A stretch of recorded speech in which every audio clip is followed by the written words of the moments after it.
بسم اللہ الرحمن الرحیم۔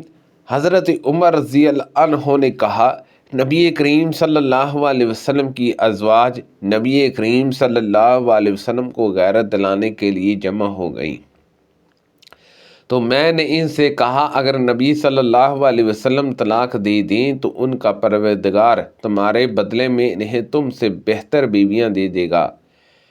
میں نے نبی کریم صلی اللہ علیہ وسلم سے سنا، آپ صلی اللہ علیہ وسلم فرما رہے تھے کہ میں تمہیں بیشتی آدمی کے متعلق نہ بتا دوں، وہ دیکھنے میں کمزور ناتواں ہوتا ہے، لیکن اللہ کے جہاں اس کا مرتبہ یہ ہے کہ اگر کسی بات پر اللہ کی قسم کھا لے تو اللہ اسے ضرور پوری کر دیتا ہے۔ اور کیا میں تمہیں دوزخ والوں کے متعلق نہ بتا دوں؟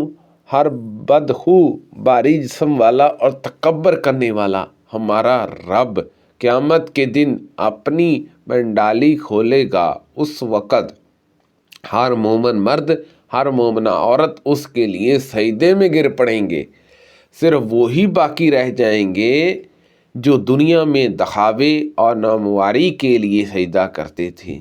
جب وہ سجدہ کرنا چاہیں گے تو ان کی پیٹھ تختہ ہو جائے گی اور وہ سجدے کے لیے نہ مڑ سکیں گے۔ جو بت موسیٰ علیہ السلام کی قوم میں پوجے جاتے تھے، بعد میں وہی عرب میں پوجے جانے لگے۔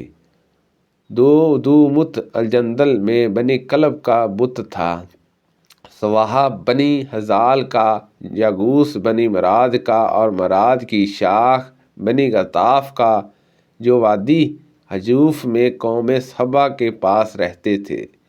یعقوب بنی ہمدان کا بت تھا، نصر حمار کا بت تھا، جو ذوالکلال کی آل میں سے تھے۔ یہ پانچوں نوح علیہ السلام کی قوم کے نیک لوگوں کے نام تھے۔ جب ان کی موت ہو گئی تو شیطان نے ان کے دل میں ڈالا کہ اپنی مجلسوں میں جہاں وہ بیٹھتے تھے ان کے بت قائم کر لیں اور ان بتوں کے نام اپنے نیک لوگوں کے نام پر رکھ لیں۔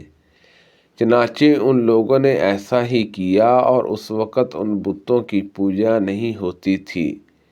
لیکن جب وہ لوگ بھی مر گئے جنہوں نے بت قائم کیے تھے اور علم لوگوں میں نہ رہا تو ان کی پوجا ہونے لگی۔ رسول اللہ صلی اللہ علیہ وسلم نے اپنے صحابہ کے ساتھ سوق اگست مکہ اور طواف کے درمیان ایک میدان جہاں عربوں کا مشہور میلہ لگتا تھا کا قصد کیا۔ اس زمانے میں شیاطین تک آسمان کی خبروں کے چرا لینے میں رکاوٹ پیدا کر دی گئی تھی اور ان پر آسمان سے آگ کے انگارے چھوڑے جاتے تھے۔ جب وہ جن اپنی قوم کے پاس لوٹ کر آئے تو ان کی قوم نے ان سے پوچھا کہ کیا بات ہوئی۔ انہوں نے بتایا کہ آسمان کی خبروں میں اور ہمارے درمیان رکاوٹ کر دی گئی ہے اور ہم پر آسمان سے آگ کے انگارے برسائے گئے ہیں۔ انہوں نے کہا کہ آسمان کی خبروں اور تمہارے درمیان رکاوٹ ہونے کی وجہ یہ ہے کہ کوئی خاص بات پیش آئی ہے، اسی لیے ساری زمین پر مشرق و مغرب میں پھیل جاؤ اور تلاش کرو کہ کون سی بات پیش آئی ہے۔ چنانچہ شیاطین مشرق و مغرب میں پھیل گئے تاکہ اس بات کا پتہ لگائیں کہ آسمان کی خبروں کی ان تک پہنچنے میں رکاوٹ پیدا کی گئی ہے وہ کس بڑے واقعے کی وجہ سے ہے۔ بیان کیا کہ جو شیاطین اس کھوج میں نکلے تھے ان کا ایک گروہ وادی تمامہ کی طرف بھی آ نکلا۔ یہ جگہ مکہ معظمہ سے ایک دن کے سفر کی راہ پر ہے، جہاں رسول اللہ صلی اللہ علیہ وسلم منڈی عقز کی طرف جاتے ہوئے کھجور کے ایک باغ کے پاس ٹھہرے ہوئے تھے۔ نبی کریم صلی اللہ علیہ وسلم اس وقت صحابہ کے ساتھ فجر کی نماز پڑھ رہے تھے۔ جب شیاطین نے قرآن مجید سنا تو یہ اس کو سننے لگے۔ پھر انہوں نے کہا کہ یہی چیز ہے وہ جس کی وجہ سے تمہارے اور آسمان کی خبروں کے درمیان رکاوٹ پیدا ہوئی ہے۔ اس کے بعد وہ اپنی قوم کی طرف لوٹ آئے اور ان سے کہا کہ ہم نے ایک عجیب قرآن سنا ہے جو نیکی کی راہ دکھلاتا ہے، سو ہم تو اس پر ایمان لے آئے اور ہم اب اپنے پروردگار کو کسی کا ساجی نہ بنائیں گے۔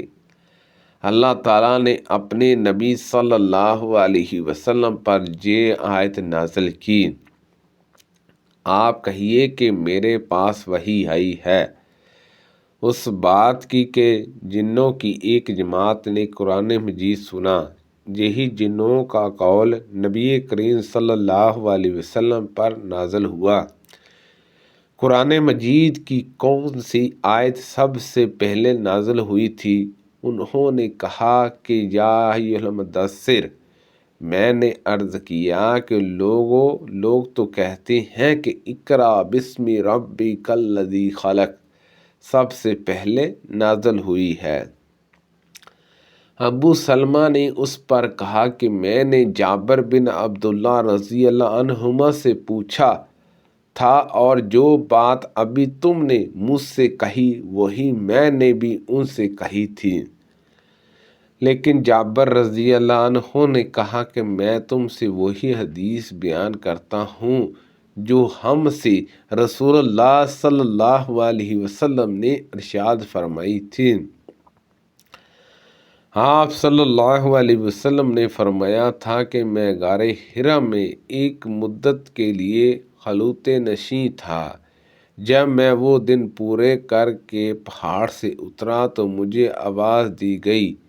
میں نے اس آواز پر اپنے دائیں طرف دیکھا لیکن کوئی چیز نہیں دکھائی دی، پھر بائیں طرف دیکھا، ادھر بھی کوئی چیز دکھائی نہیں دی گئی، سامنے دیکھا، ادھر بھی کوئی چیز نہیں دکھائی دی، پیچھے کی طرف دیکھا اور ادھر بھی کوئی چیز نہیں دکھائی دی۔ اب میں نے اپنا سر اوپر کی طرف اٹھایا تو مجھے ایک چیز دکھائی دی۔ پھر میں حضرت خدیجہ رضی اللہ عنہا کے پاس آیا اور ان سے کہا کہ مجھے کپڑا اوڑھ دو اور مجھ پر ٹھنڈا پانی ڈال دو۔ فرمایا کہ پھر انہوں نے مجھے کپڑا اوڑھ دیا اور ٹھنڈا پانی مجھ پر بہایا۔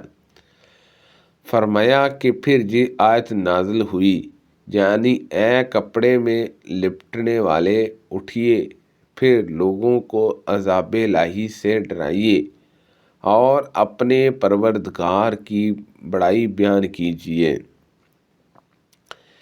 میں نے نبی کریم صلی اللہ علیہ وسلم سے سنا، نبی کریم صلی اللہ علیہ وسلم درمیان میں وحی کا سلسلہ رک جانے کا حال بیان فرما رہے تھے۔ آپ صلی اللہ علیہ وسلم نے فرمایا کہ میں رو رہا تھا کہ میں نے آسمان کی طرف سے آواز سنی۔ میں نے اپنا سر اوپر اٹھایا تو وہی فرشتہ نظر آیا جو میرے پاس غار حرا میں آیا تھا۔ وہ آسمان و زمین کے درمیان کرسی پر بیٹھا ہوا تھا۔ میں اس کے ڈر سے گھبرا گیا۔ پھر میں گھر واپس آیا اور خدیجہ سے کہا کہ مجھے کپڑا اوڑھ دو، مجھے کپڑا اوڑھ دو۔ انہوں نے مجھے کپڑا اوڑھ دیا۔ سبحان اللہ عز و جل۔ اللہ پاک سے دعا ہے کہ اللہ پاک ان حدیثوں پر عمل کرنے کی توفیق عطا فرمائے۔ اللہ پاک ہم سب کو صحت و تندرستی عطا فرمائے۔ کو پڑھنے میں غلطی کوتاہی ہو گئی ہو تو اللہ پاک معاف فرمائے۔ صدقہ جاریہ سے زیادہ لوگوں تک شیئر کیجیے۔ آمین بجاہ النبی الامین صلی اللہ علیہ وسلم۔